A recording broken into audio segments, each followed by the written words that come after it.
Sa nakarang bahagi ng ating kwento ay ating nga nasaksiyan na may isang kalaban nga na balak pabagsakin si Leonard at Cindy Akashay. Gustong makaganti ng babae sa pagkamatay ng kanyang nobya na isang Chin, at dahil sa nakakalata na din ito na parang alam na ni Leonard ang masama niyang plano, ay balak niya itong unahan. Ano pa kaya ang sunod na makaganapan na mangyayari? Yan ang ating sabay na aalamin.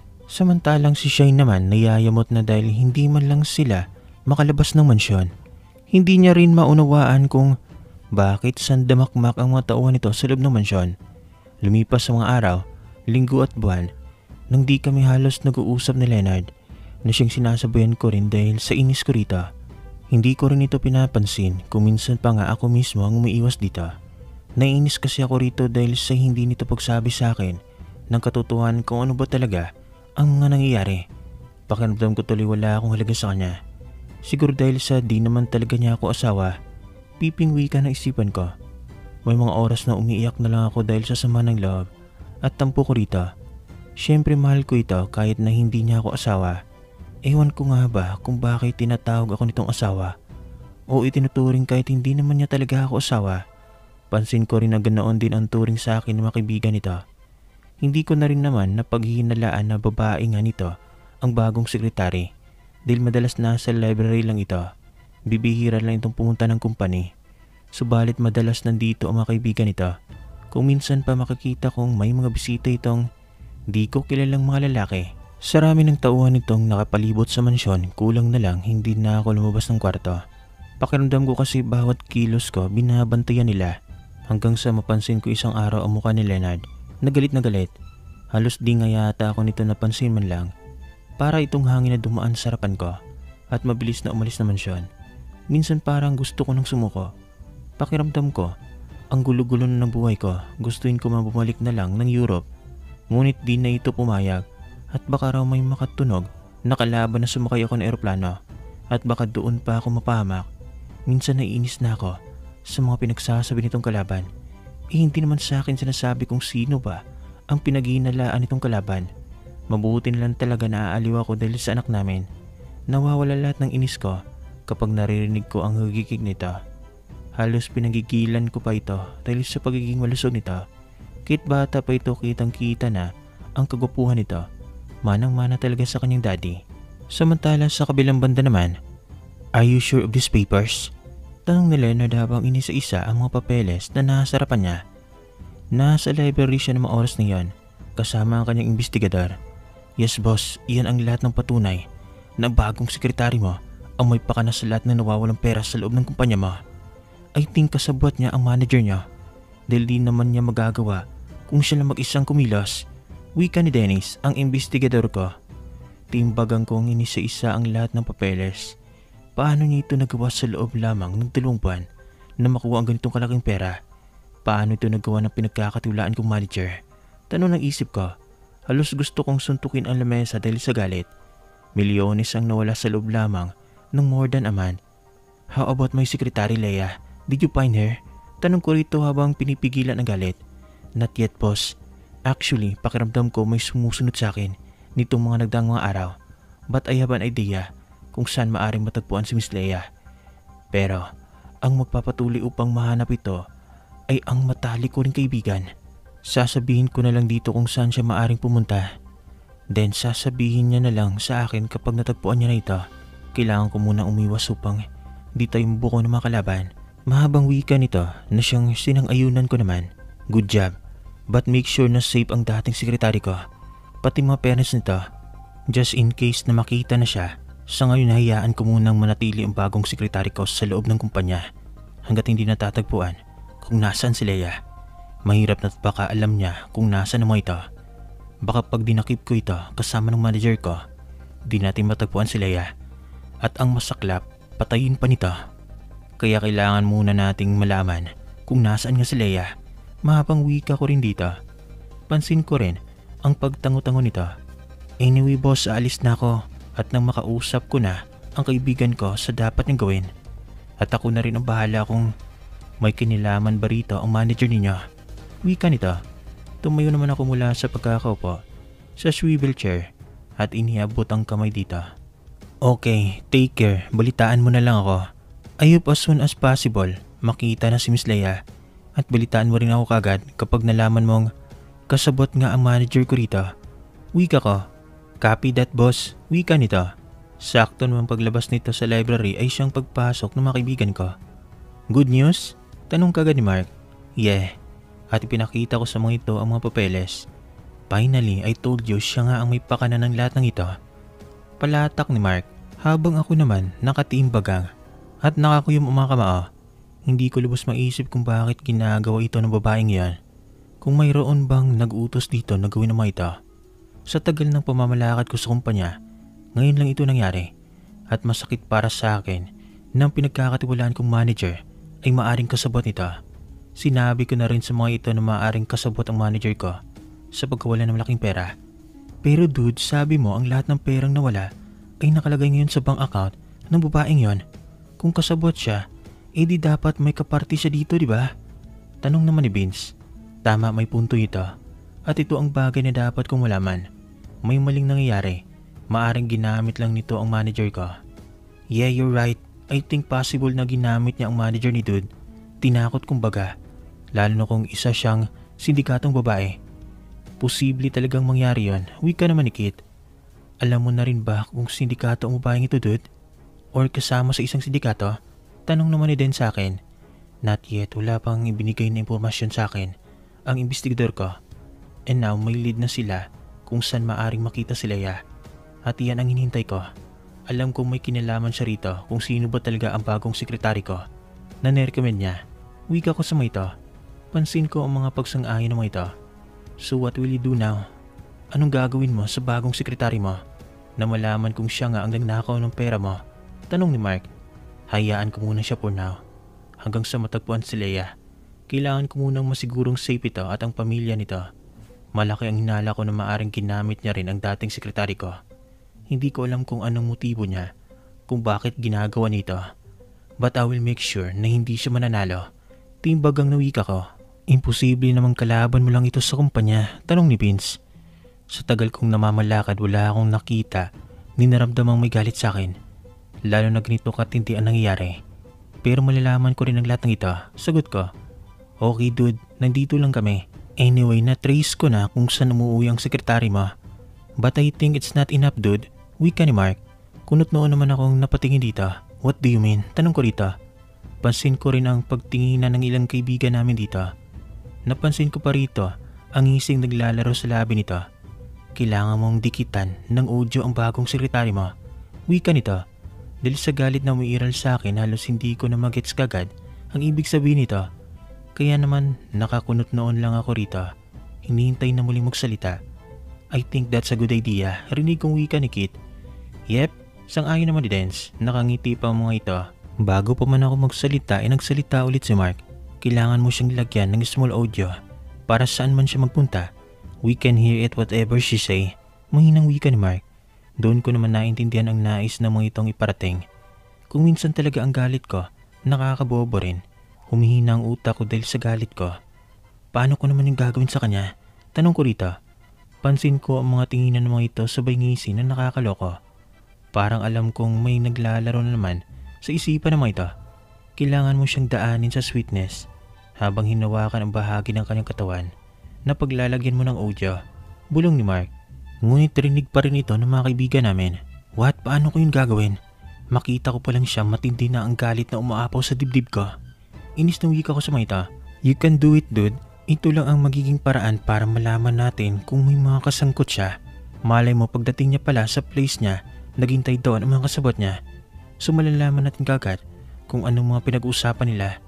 Malay mo, makasama pa sa topic nila si Miss Leia, mahabang lintanya nitong si Mark. At paano naman kung hinubad niyang damit? Paano natin maririnig ang pinag-uusapan nito kung sakali? Kunot nung tanong ko sa mga ito. Pakiramdam ko tuloy, di gumagana ang utak ko ng mga oras na yon. Simple lang lagyan mo siya ng audio araw-araw. Every time mo siyang pakitaan ng sweetness at kunwari hinahawakan mo ang buhok niya. Ikaw na bahala dude, basta malagyan mo lang siya ng small audio. Wika naman ni Kit. I think it's hard to do that. Paano na lang kung malaman ito ng asawa ko? Maghihinala talaga yon. Baka tuluyan pa siyang mawala sa akin dahil dito. Wika ko. Hindi mo naman ipapaalam sa kanya at saka doon, trabaho lang ito. In case man talagang nalaman niya, explain to her, wika naman ni Dance. Okay, I will try it. Habang hinila mo ko sa muka, paano ko nga ba ito gagawin sa taong sobrang galit ang nararamdaman ko? Pero kailangan, baka sa paraan na ito, maging madali ang lahat.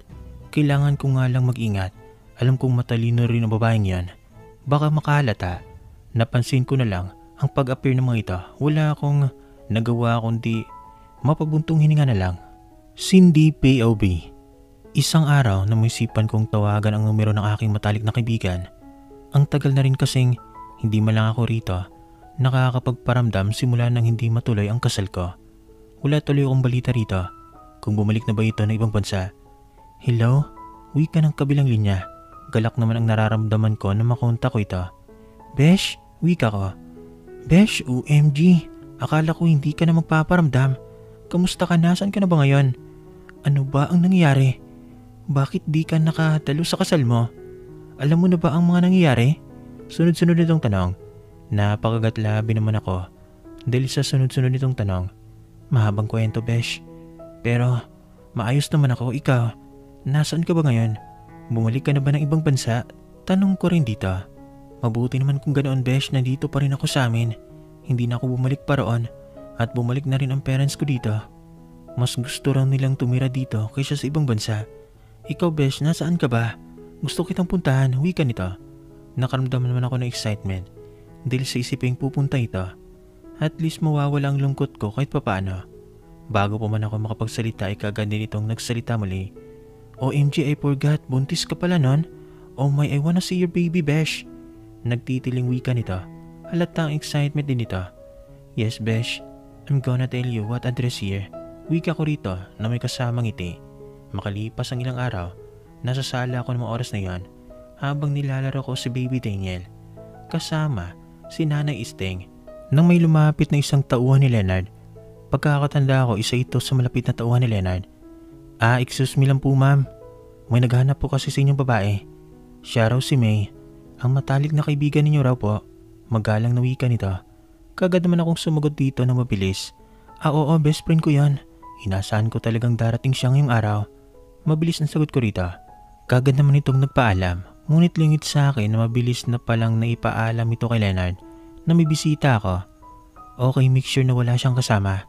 Tingnan nyo rin sa CCTV sa di kalayuan kung may nakasunod sa kanya.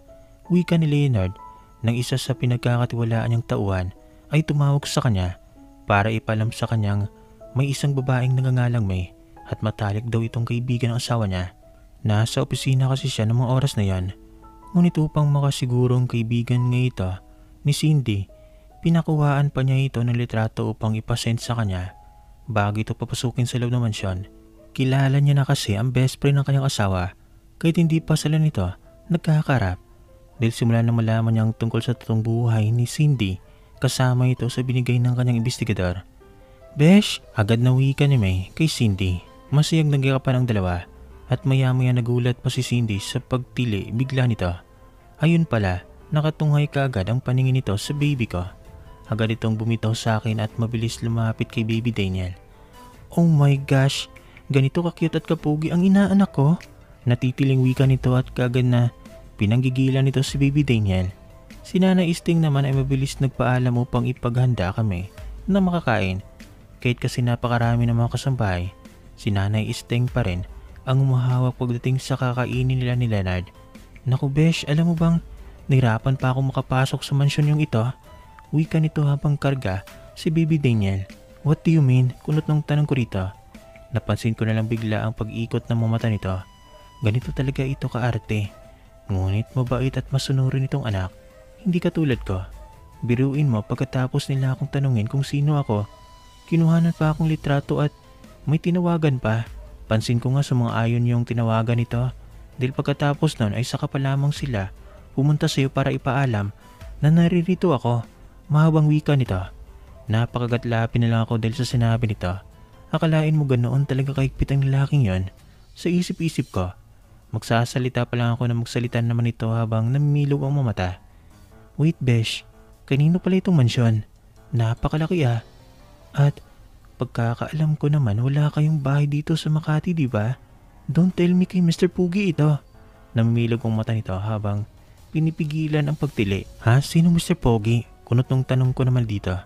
Sus, kunwari ka pa. Sino pa nga ba? Di ang daddy nitong magiging inaanak ko. Don't tell me na di Pogi yon. Halata man kay baby.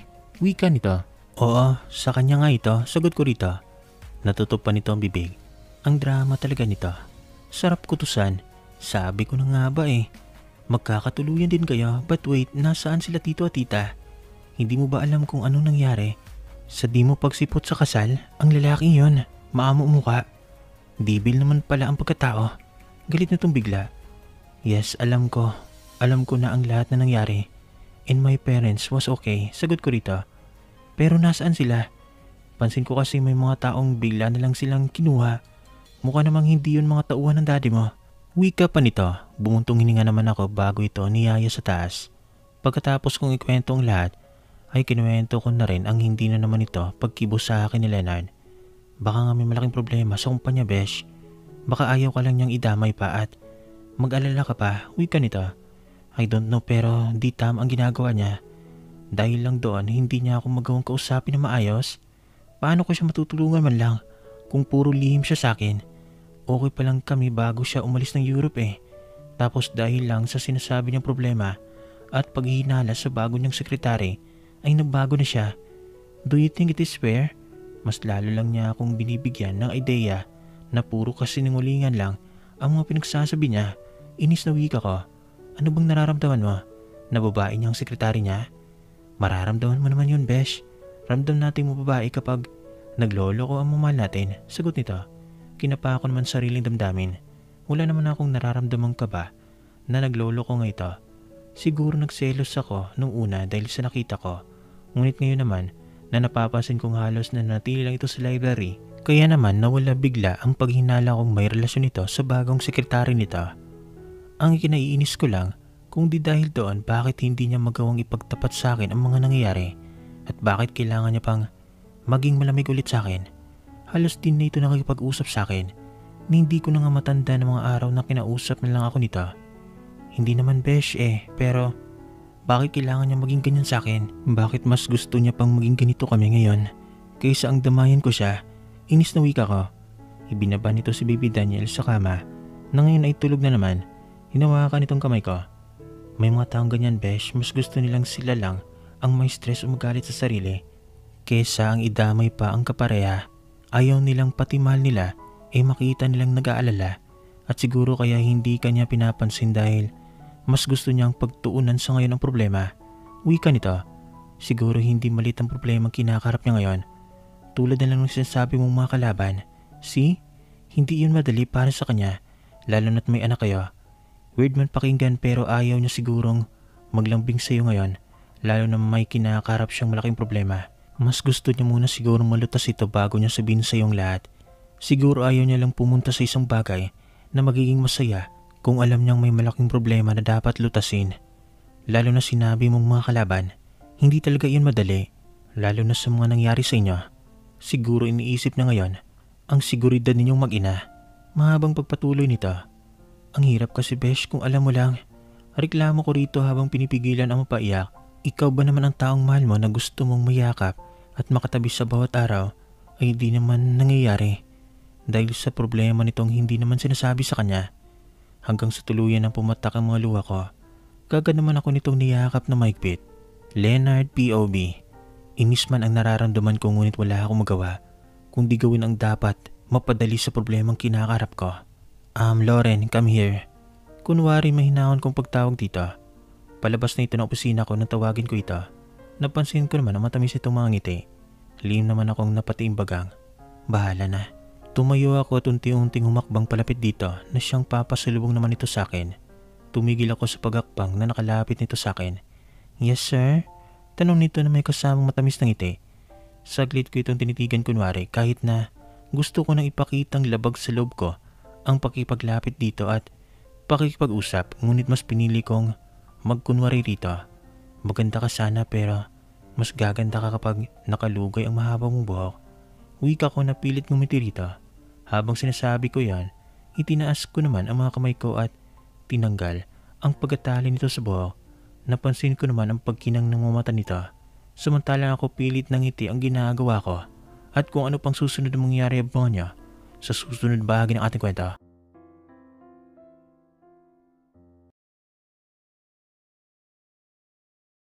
Sa nakarang bahagi ng ating kwento ay natukoy na nga nila ni Leonard at mga kaibigan niya na may malaking kinalaman nga ang bagong sekretarya sa pagkawala ng malaking pera sa kanyang kumpanya. Pero kahit na napag-alaman na nila, ay inaantay muna nila ang tamang pagkakataon at pagpaplanong mabuti sa mga susunod nilang hakbang. Kinaisip nila na lagyan ng voice recorder ang bagong sekretarya. Pero upang magawa ito ni Leonard ay kailangan niyang sumugal at makuha ang loob ng bagong sekretarya at mapalapit dito para malagay niya ang voice recorder at masundan ang mga galaw nito. Maganda ka sana pero mas gaganda ka kapag nakalugay ang mahaba mong buhok. Wika ni Leonard na pilit nga umiti rito. Habang sinasabi ko yun, itinaas ko naman ang kamay ko at tinanggal ang pagkakatali nito sa buhok. Napansin ko naman ang pagkinang ng mga mata nito. Samantalang ako pilit ng ngiting ginawa ko. Talaga sir, bagay sa akin? Tanong nito habang nakangiti na matamis. Yeah, you look more than beautiful kapag nakalugay ang buhok mo. Wait, ayusin ko lang sa likod at mukhang magulo. Wika ko pa rito na kunwari may paghangas sa mga mata ko. Hindi naman ito kumibo. Yan, tapos na. Perfect. Nakangiting wika ko rito. Napansin ko naman pagsuklay-suklay nito sa buhok nito. Medyo kinakabahan pa ako ngunit di ko ito pinapalata. Sa karap ko. Thank you sir sa pag-appreciate nyo sa akin. Nakangiting wika nito. No big deal. Sagot ko rito na sinamahan ng kindat upang pakiligin ito. Napansin ko naman ang pagagatlabi nito. Napalakas ang buntong hinanga ko pagkalabas nito hanggang sa marinig ko ang tunog ng cellphone ko. Nice one, kinilig ka rin ba? Tanong ni Mark sa pamamagitan ng text nito. Alam kong nagtatawanan ng mga ito sa mga oras na yon. Tinitigan ko naman na masama ang secret CCTV na naroon sa loob ng opisina ko. Alam ko kasing nakabantay ang mga ito nung sinimulan kong kausapin ang sekretarya ko. I think mas kinilig yung sekretarya mo. Wika naman ni Vince sa pamamagitan ng text. Tumigil kayo, hindi kayo nakakatuwa. Simangot ko habang pinapadala ang mensahe sa mga ito. Alam kong di ko man makita ang mga ito at marinig ang mga boses, alam kong nagtatawanan mga ito. Lakas talagang mga asar sa isip-isip ko. Ilang oras ang lumipas na mag-text muli si Mark. Pupunta ba kami mamaya sa bahay mo? Tanong nito. No, not now. May bisita ang asawa ko, yung best friend niya. Sagot ko sa pamamagitan ng text. Oh, I thought mahigpit ka sa pagpapasok sa loob ng mansyon mo. Tanong nito muli. Yep, but I already know her. Sinigurado din naman ng mga tauhan kong walang nakasunod dito. Wika ko. Okay din, text ka na lang. Wika nito. Yep. Nay, nasan sila? Tanong ko agad kay Nanay Isting pagkarating ko ng bahay. Nasa kwarto sila anak, sagot nito. Kagad naman akong umakyat. Dahil curious ako kung anong ginagawa nila kaya hindi ko na nagawang kumatok. At ayun napansin kong hinaharot ng kaibigan ng asawa ko ang anak namin. Napansin kong nakangiti lamang si Shai sa mga ito. Napapangitin man ako dahil sa hagikik ng anak namin. Ngunit kaagad din akong sumeryoso para agawin ang atensyon ng mga ito. Tumikim ako upang mapansin ako ng dalawa.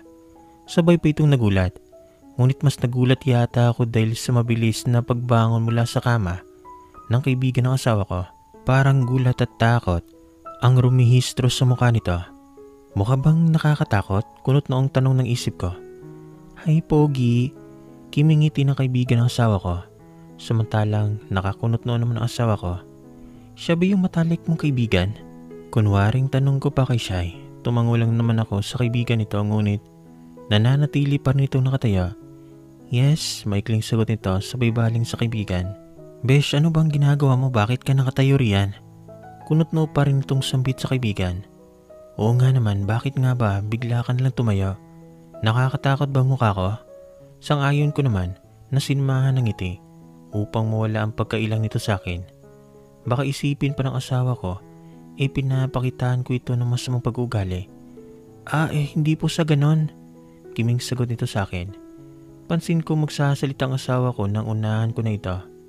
Take a seat, baka isipin ng asawa ko, ipinapakitaan kita ng masamang aura.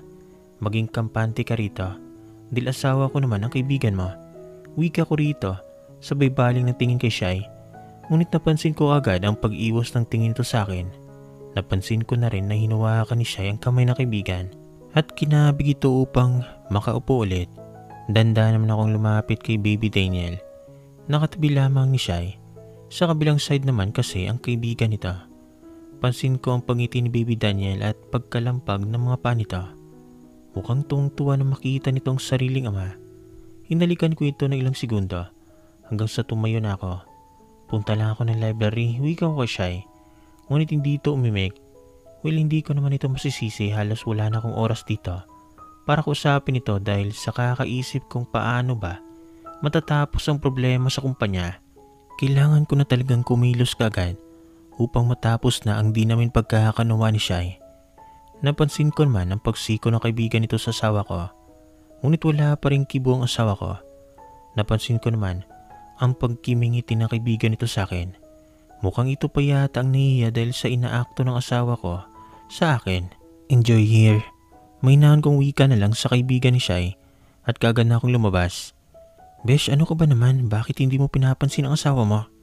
Akala ko ba hindi kanya pinapansin? Ikaw nga pala dyan ang hindi namamansin eh. Wika kagad ni May kay Shai pagkalabas ni Leonard. Tinignan ko naman ito ng matalim. Akala mo lang yon, sa ilang linggo ay iyon lang ang pagkibunon sa akin. Kunwari lang iyon at nandito ka. Kaya bakit ko naman siya papansinin? I'm not a plastic. Ismid na wika ko. Ganun ba, pero pansin kong sobrang mahal ka niya. Kanina halos di maalis ang tingin niya sa'yo eh. Parang nakikita ko sa mata niya ang sobrang pagmamahal niya para sa'yo, Besh. Pinipigilan lang siguro at ayun nga, dahil sa problema, ayaw niyang madamay ka pa, wika nito. Ewan ko ba, bahala siya sa buhay niya. Kapag tumagal pa talaga ang ginagawa niya, talagang lalayasan ko na siya. Wala akong pakialam kung marami siyang bantay dyan. Inis na wika ko. Huwag naman, Besh. Malay mo ikaw ang lakas niya upang mapagtagumpayan ang problema pinagdadaanan niya ngayon. Hindi ka ba masaya? Ginagawa niyang malutasan ng problema na hindi ka niya dinadamay. Dahil ayaw niyang mag-alala ka pa. Malungkot na wika ng kaibigan ko. Saglit naman ako natigilan ngunit umiral pa rin sa akin ang inis. Ang gusto ko nga, Besh, sabihin mo lang niya sa akin, malay mo, makapagbigay ako ng kaunting idea kung paano malulutasan ang problemang hindi niya masabi sa akin, wika ko. Napansin ko naman ang pananahimik ng kaibigan ko. Siguro nainis nito sa akin at hindi ko ito pinapakinggan. Pero kahit naman siguro siya, ang nasa sitwasyon ko, magiging ganito din siya. Mararamdaman din niya kung gaano kasakit ang ganitong sitwasyon na parang wala kang silbi sa karelasyon mo. Samantala sa kabilang banda naman, mukhang minamalas tayo, wika ni Mark. Damn, inis na sabit ko. 3 beses niya na nilagyan ng secret audio ang kanyang bagong sekretary. Ngunit wala man lang silang narinig na kung ano rito. Huwag kang mawala ng pag-asa, dude. Magkakaroon din tayo ng tiempo. Wika ni Dance. Hindi kayo nalaman niya na, kaya wala tayong naririnig, wika naman ni Vince. Nasa library sila ng mga oras na yan. Sa mansyon niya, dito talaga sila nagtitipon upang hindi niya mapag-iwanan nang madalas ang kanyang asawa at anak. Sana naman hindi. Mahirapan tayo kapag bigla na lang iyang nawala na parang bula. Wika naman ni Kit. Hanggang sa bigla silang matigilang 3 nang sumenya si Mark. Kagad silang nagsilapitan. She's talking right now. Mahinang wika na Mark. Bigla kami natahimik lahat at nakapokus sa maaring sabihin ng babae. Pinapakinggan lang namin ito through audio. Naidinikit ko rito. Finally!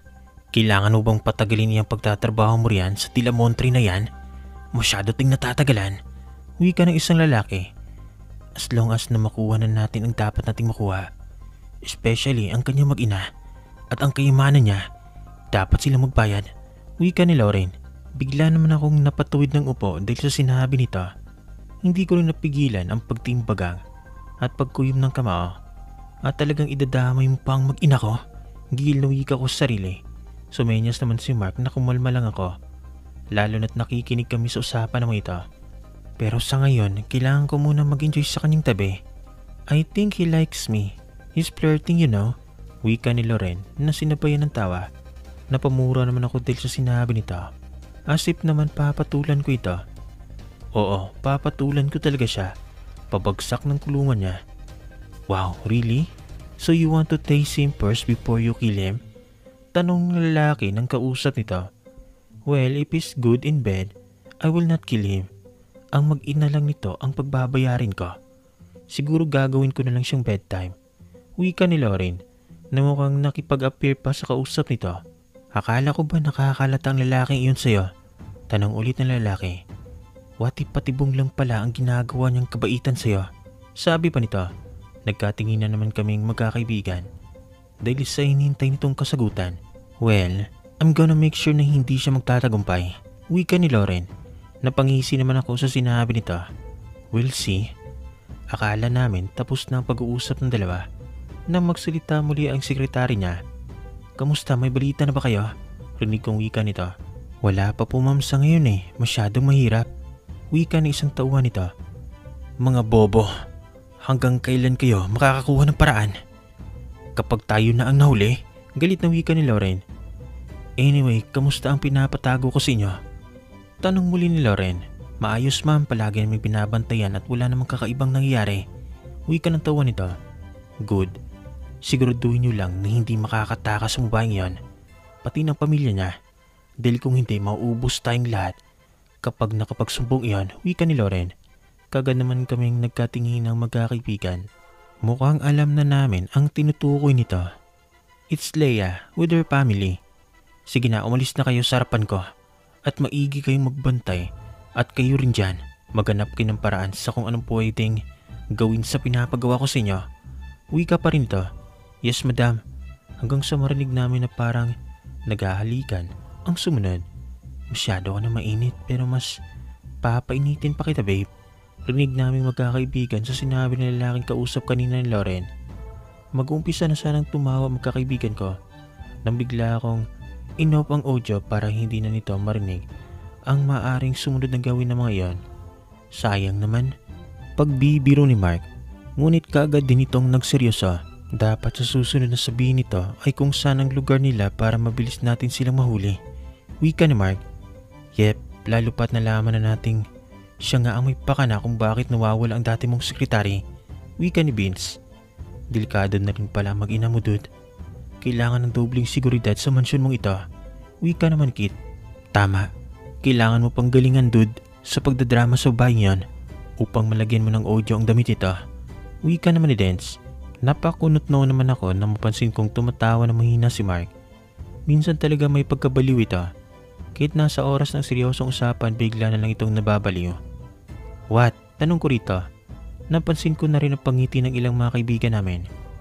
You forgot what she said a while ago? She want you to... Hindi na nito nituloy ang sasabihin nang tumayo ako. It's not funny. Huwag mong ipaalala yan sa akin. Mas mabuti siguro mamatay na lang ako kaysa ang makipag-ano sa kanya. Sa adik ng babaeng yon. Galit na wika ko. Sorry dude, natawa lang ako sa pagiging asyumera niya. Anyway, mag-iingat ka. Especially ang iyong mag-ina.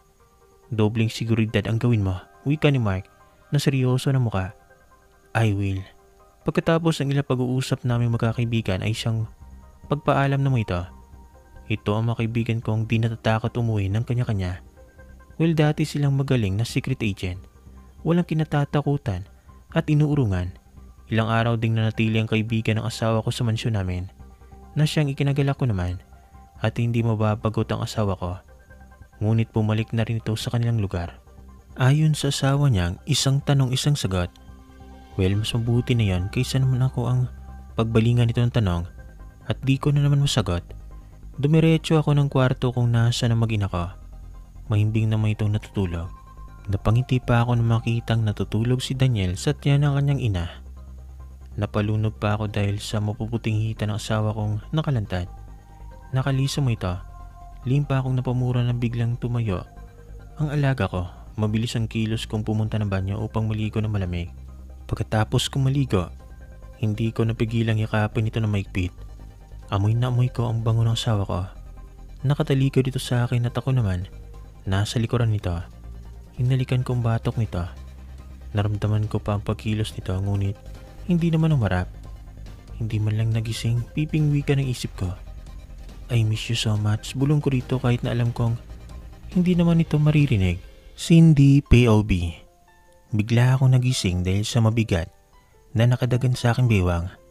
Muntik na ako mapasingap nang maramdaman ko ang halik sa bato ko. Biglang bumilis ang tibok ng aking puso. Lalo pa akong nakaramdam ng kaba nang migpit ang yakap ni Leonard. I miss you so much. Napapikit ako na marinig ko ang mga katagang iyon sa kanya. Kahit nagising ako, nagpanggap pa rin akong tulog. Ang tagal din bago ulit ito tumabi sa amin ang anak niya. Ilang minutong lumipas bago ko nagawang kumilos. Tinanggal ko ang ulo ng baby Daniel sa aking tiyan. Baka kasi maipit ko pa ito at masyadong nakasiksik sa akin. Dandan akong humarap kay Leonard at gusto ko sanang tingnan ang mukha nito habang natutulog. Kahit naman naiinis ako rito, di ko pa rin may tatangking sobrang namimiss ko ito. Tinitigan ko ang napakagwapong mukha nito. Kahit saan talagang parte ito tingnan, masasabing perpekto ang kagupuan nito. Manang-mana si Baby Daniel. Nakangiting wika ko sa aking isipan. Amoy na amoy ko na rin ang mabangong hininga nito. Dahil sobrang lapit na ng mukha namin sa isa't isa. I miss you too, honey. Mahinang bulong ko habang pinagmamasdan nito. Nang bigla na lang manlaki ang aking mga mata sa pagkagulat. Nakalapat na ngayon umalabi nito sa labi ko. At mas lalong hinigit nito ang bewang ko palapit sa katawan nito. Nagkatitigan kami sa isa't isa. Nang ihiwalay nito ang labi sa labi ko. Kitang-kita kong kislap sa mga mata nito at pansin ko rin ang ngising sumilay sa labi nito. Akala ko ba tulog na ito sa isip ko. Akmang tatalikuran ko ito nang lalong higpitan ang pagkakayakap sa akin. Leonard, ano ba? Naputol ang sasabihin ko. Nanghalikan ako nito na mapusok. Pilit ko man itong itulak ngunit masyado itong malakas. Halos yakap-yakap ako nito ng buo kaya hindi ako makakilos. Akala mo makakatakas ako sa pagkakayakap nito. Dahil sa pagmamahal ko rito nagawa akong tugunin ang mapusok nitong halik lalo pa nitong ganalingan sa paghalik na maramdaman nitong gumanti rin ako ng halik. At dahil sa labis na pagmamahalan ay muli na naman namin nabangka si San Pedro at nagsalpukan sa pula sa puti. Hanggang sa biglang nagising ang anak namin. Sabay pa kaming napapitlag ng umiyak bigla ng malakas Baby Daniel. Pareho pa kaming nagkatitigan bago tumawa si isa't isa. Oh please don't cry baby, pinagbigyan ko lang si mami Wika ni Leonard na siyang ikinakurot ko sa tagiliran nito. Anong ako? Kunwari inis ko rito ngunit dinampot ko naman kagad si Baby Daniel. Narinig ko na lang ang tawa nito kasabay na mabilis na halik sa labi ko at dumiretso na ng banyo. Leonard POB. Sigurado ka na ba rito? Tanong ko sa aking investigador. Yes sir, seryosong sagot din ito. Kagad akong tumayo sa pagkakaupo ko sa swivel chair ko sa loob ng aking library. Okay, ikaw na muna ang bahala. May kakausapin lang akong mga tao. Tatawagan kita kagad kapag kailangan ng kumilos. Wika ko rito. Kagad nitong umalis, mabilis ko namang tinawagan ng mga kaibigan ko. Pansin ko kagad ang mahal kong asawa sa sala kargang anak namin. Nagtagpo pa ang mata namin sa isa't isa. Mabilis naman akong lumapit dito upang kintalan nito ng halik sa labi. Honey, alis muna ako. Pupunta lang ako sa bahay nila Mark. May dapat lang kami pag-usapan. Paalam ko kay siya habang nakatitig sa maamang mukha nito. Napansin ko pa kanina ang pagkagulat at pamumula ng pisngi nito. Nang halikan ko ito sa labi. Sige, ingat ka. Wika nito sa minahong sagot. Mabuti naman at simula na magtalik kami, hindi na ito nangungulit pang magtanong at hindi na rin galit ang mukha nito, hindi tulad ng dati. Akmang halikan ko ito ulit na magsalita ito. Nakatitig naman ako sa mukha nito habang hinihintay itong magsalita. Pupunta raw dito ulit ang kaibigan ko. Wika ni Shai. Sure, no problem honey. It's better para naman di ka mabagot dito. Babalik din ako kagad. Wika ko rito at tuluyan ang sinakop muling labi nito. Hindi ko pa napigilang kagatin ang ibabang labi nito sa panggigigil ko. Kung hindi nga lang ako nito kinurot ng mahina sa tagiliran ko, hindi ko pa ito tatantanan. Tumawa na lang ako ng mahina at tinilikan nito sa noo. Pati rin si Baby Daniel. Alis na ako. Tumawa naman ito sa akin. Samantala na makarating ako sa bahay nila Mark. So kailan ang kilos natin? Tanong ni Mark sa akin. Nang nasa bahay na ako nito. Kumpleto kami magkakaibigan. Dito ko talaga ninais mag-usap-usap para makapaganda kami na maayos. Pati na rin ang gagamiting armas. Bukas ng gabi, kayo ni Dens at Kit ang hawak sa pamilya ng dati kong sekretary. kayo nang bahala sa kanila at kami naman ang susugod sa lungga ng babaeng iyon. Kung sakali man na mabilis niyong matapos ang laban, sumunod kayo sa amin. Wika ko sa mga ito. Nalaman ko na kasi kung saan itinago ang dati kong sekretary kasama ang mga magulang nito.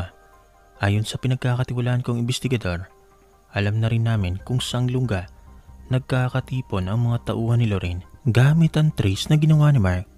Tuloy pa rin ba ang plano mo sa babae? Tanong ni Mark. Yes, kailangang hindi siya makapunta sa pupunta natin, sagot ko. Bala ko sing painumin ito ng pampatulog mamaya pagpunta ko ng opisina upang hindi ito makatakas pa at sa kanila pupuntahan ang lungga nito kasama matawan nito. Kasama ang mga pulis? Tanong naman ni Benz. Yep, para na rin mapabilis ang kilos natin. Ayoko nang patagalin pa ito, wika ko sa mga ito. At kung ano pang susunod na mangyayari abangan nyo sa susunod na bahagi natin kwento.